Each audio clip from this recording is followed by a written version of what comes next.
Two friends make a bet. Who of them survives 100 days without any things will receive $14 million. So good to finally meet you. See? This is the future. In the first frames of the movie, the protagonist talks about his great-grandfather. He and his wife had 57 things, but when World War I came, all they had left was their faith in God. The grandparents had already amassed 200 things, but with the arrival of Hitler, they were left with nothing. Yet their belief in the future kept them from despair. The parents owned as many as 650 things, but they too were not happy. A modern person, on average, possesses 10,000 things every day, along with freedom and a future. But what do they really value among these? Paul, a young, successful developer, wakes up to the voice of a cheerful girl. Unfortunately, it's just a virtual assistant, whose voice Paul created himself to alleviate his loneliness. One floor below, Tom, Paul's best friend and partner, wakes up. His morning is much more active than his friends. Sports, a shower, fresh coffee, and facial and hair treatments to help maintain his youth and beauty. When the neat and prepared Tom comes to pick up his friend before an important interview, Paul is just finishing amusing himself, lying in bed. With some effort, Tom helps him choose one of his many suits and a pair of new sneakers, of which he has nearly 100 pairs, and then they finally rush out of the house. At the interview, it turns out there are about 1,000 young geniuses like this duo, each believing their invention to be special. But still, Tom and Paul manage to impress David Zuckerman, the head of a major company. Though this leads to a conflict between the friends, it turns out Tom had conducted research behind his friend's back using the voice assistant to find people's weaknesses, with the creator of the artificial intelligence, Paul himself, as the main subject. The friends go to celebrate their success at a nightclub, but Paul can't shake off his friend's words about consumerism. Eventually, after having too many strong drinks, he makes a bet that within 100 days, he and Tom can manage without anything that surrounds them. Waking up the next morning with nothing at all, Paul doesn't immediately remember what happened the night before, but Tom quickly reminds him of the evening's events when he announced in front of everyone that the first to give up would hand over half of his belongings to their subordinates. Now all the guys have is a key to a storage unit where they can choose just one item per day. The first thing the men take is clothing, as their colleagues decide not to make any concessions. Paul wraps himself in a warm fur coat, while Tom chooses a sleeping bag to help him not freeze in the fierce frost. Indeed, the friends had to run to the storage without clothes, greatly surprising the homeless and neighbors they encountered along the way. Paul tries to sneak in some extra items, but Tom refuses to risk their jointly earned possessions and makes his friend return everything to the warehouse. Paul's parents come to visit their son and learn about the bet. To the son's surprise, they support the idea, seeing it as a strong political action aimed at freeing from consumerism and reevaluating values. A week passes. Fortunately, by this time, the guys have accumulated some essentials, but while Tom chooses items that help him live more comfortably, the first thing Paul picks is a smartphone with the virtual assistant Nana, with whom he plans to chat in his free time. The young men meet Lucy at the storage facilities, an extraordinary beauty who watches the friends' challenge with interest. Tom immediately takes decisive action and asks the girl out on a date, not giving his friend time to even understand what is happening. For the date, Tom arrives wearing glasses but without pants, as his contact lenses didn't survive the bet and his eyes are red. The dinner itself looks equally strange. Food made without salt or pepper is not at all what the girl had planned to try.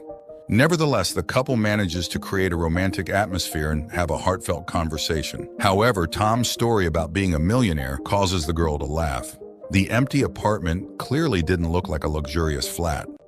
The evening becomes more candid, and the young people are about to share their first kiss when Paul decides to interrupt their privacy. Tom doesn't waste time with his friend and kicks him out the door, eventually getting his way and staying with his new girlfriend for the night. Paul goes to visit his elderly grandmother, who tells him a lot about the war and how she once had to flee with just one suitcase. From the conversation, the guy concludes that happiness is not in things, and he finds it much easier to cope with the unusual period. The day comes to meet with the founder of a large company who is very keen to buy the app developed by Paul. But Tom decides to take a risk and offers the millionaire the entire company instead of just one app, asking for 14 million euros, and he agrees. A conflict flares up between the friends because Tom made such a decision without consulting, but the guy is so confident in his rightness that he doesn't even feel the need to explain.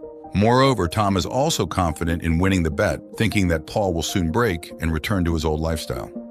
The argument between the friends leads them to harden the terms of the bet.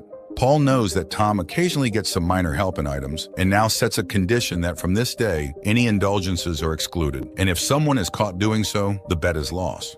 Moreover, the stakes are raised, and the guys put the entire company on the line. Paul learns that his grandmother has been hospitalized, and after she is discharged, his parents will send her to a nursing home. The guy is very upset about this, but refuses the money offered by his mother for cigarettes for his grandmother to not break the rules, even knowing no one would see him, which pleases his mother greatly. Visiting his relative in the hospital, Paul sees Lucy, who enters the therapist's office. Waiting for the girl, the man finds out that she has long struggled with an addiction. Only she wasn't suffering from strong drinks or illegal substances, but from constantly buying a huge number of unnecessary things. Paul goes to the dumpster at night to pick a couple of apples for a late dinner.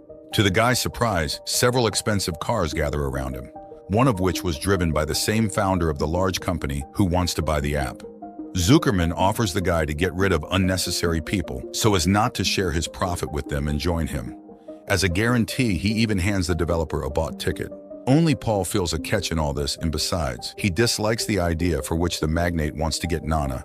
According to the millionaire, with this artificial intelligence, people can be made to buy everything they don't need, and moreover, people will want to do it themselves. Since the virtual assistant Nana resembles a personality that easily adapts to each user and becomes their best friend, always suggesting new products on store shelves and why they need to be purchased immediately.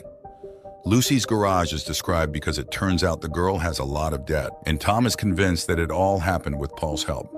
The friends have another fight, which have become regular since the bet started. Paul remembers that he has the girl's number in his phone and Tom could call her, but this idea only convinces him more that it was all designed to make him take an extra item like the phone, and lose. Tired of the constant quarrels with his friend, Paul decides to give up, but upon arriving home, he finds his mother on the steps and immediately understands from her face that something tragic has happened to his grandmother. Tom tracks down Lucy and tells her that Paul turned her into the bailiffs, but the girl just laughs, as she had informed the necessary parties herself because she was tired of running and hiding. Moreover, she has now been officially declared ill and assigned a guardian.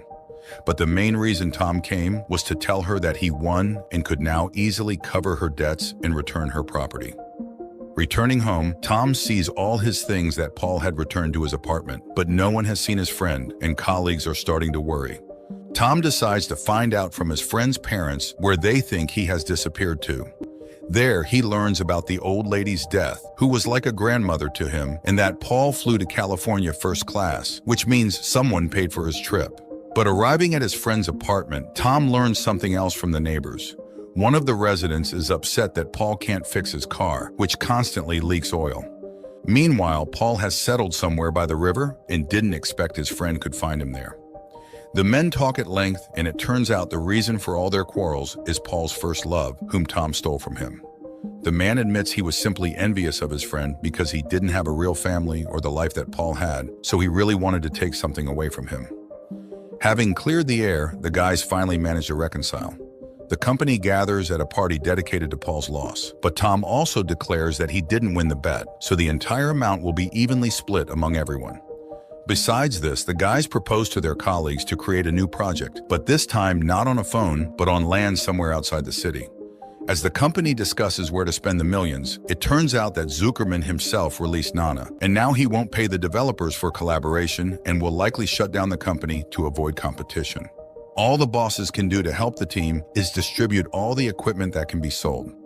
Lucy leaves the house and sees a desk right in the middle of the street, followed by a line of office furniture. Moving along the improvised arrows, the girl ends up in the forest where Tom, once again temporarily abandoning clothing, is waiting for her. The guy confesses to his girlfriend that he's ready to accept her even with her psychological diagnosis, and he himself has a bunch of issues for which it would be good to see a psychotherapist. He also mentions that he no longer has any money. Packing only the essentials into an old car, Tom, Paul, and Lucy set off to travel, knowing that what they have is enough for complete happiness. Sitting on the ocean shore, the group discusses the lost project, but Paul, smiling mysteriously, hints that he has done something that will prevent Zuckerman from getting rich off their app. Using his personal friendship with the artificial intelligence, the guy arranged with Nana that at a certain time, she would directly address the users and tell them what data the app really collects and how many unnecessary items they buy, becoming victims of clever advertising. Just as Paul finishes telling his friends about his plans, the phone rings and Nana confirms that she has fulfilled all her creator's requests. The film ends there.